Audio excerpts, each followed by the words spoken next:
I'm starting my mornings really easy and slow. I'm just doing my journaling in the morning and then my meditation, and then I start my day.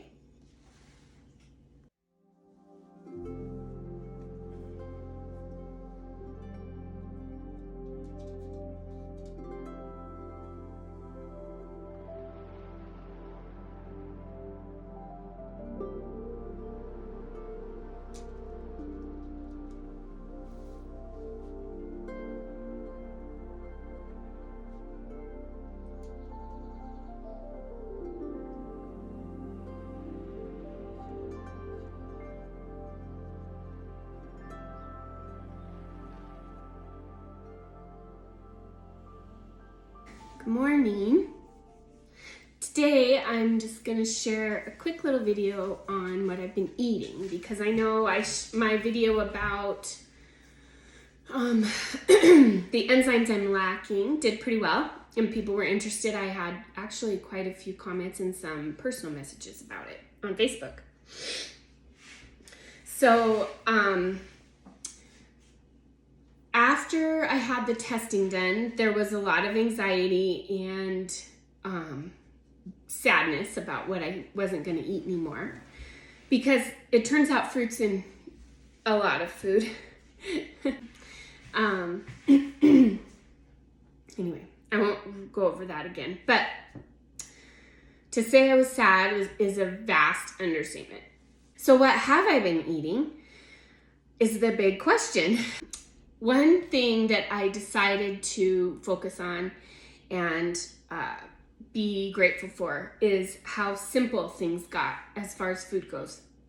I also see a life coach, and we do talk about health. And so of course, because that was the biggest thing going on in my life at the time, after I had that diagnosis and talked to the naturopath, my health coach said, why don't we go 50% for now? Because I was overwhelmed and I was very cranky. So I have a piece of Ezekiel bread with my breakfast and a couple of eggs with some cream cheese in them.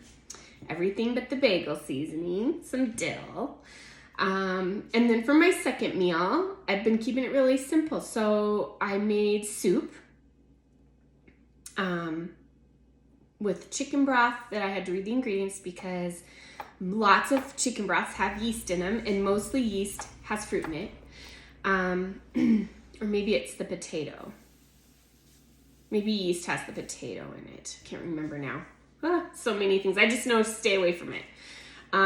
So I had to read those ingredients. So it had chicken broth, yellow squash, zucchini, mushrooms, fresh carrots from the co-op, chopped garlic, onion, of course, celery, of course, for flavor, chicken, and then I simmered that, and all I added was some salt and pepper, and it was so good.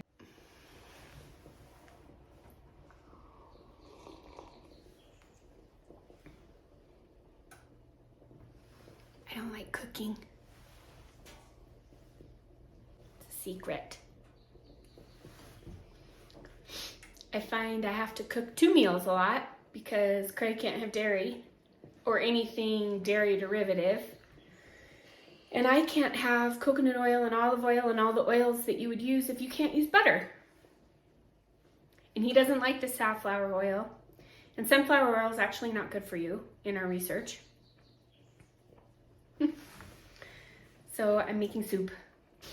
I'm standing here chopping. I've been making this soup for an hour now, chopping.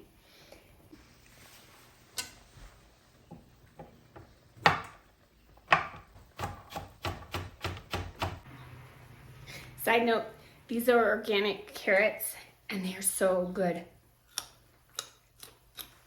I highly suggest not buying carrots in a bag anymore and getting these. And did you know that baby carrots that have that little bit of sliminess on them that you get in a bag, that's a derivative of dairy that they use to preserve those carrots.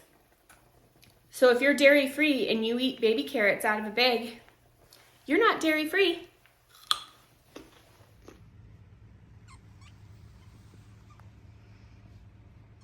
This soup took me forever to make, but it is so good. I put salt and pepper, parsley, and then I just cooked it down, let it simmer with all those veggies. Oh my gosh. It's good, you guys. Something I'm discovering is just the simple flavor of food without dipping sauce, salad dressing, mustard, ketchup, just food. Because Craig can't have dairy when I make us our dinners and stuff. If I want something cooked in butter, then I have to make 2 meals. So I have to make his meal without butter and then my meal with butter. Anyway, the flavors of the food has been amazing to me. It's probably partly because I have been cutting out so much sugar and flour. I think when you're not eating a lot of sugar, natural food flavors taste better.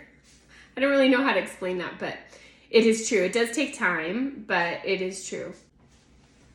Anyway, that's what I've been doing for my foods, for my meals, and I highly recommend simplifying food. Just simplifying it. Just make your meals really easy, really simple, and really tasty. They can be really tasty with just simple salt and pepper and a little butter if you can do dairy. Really tasty.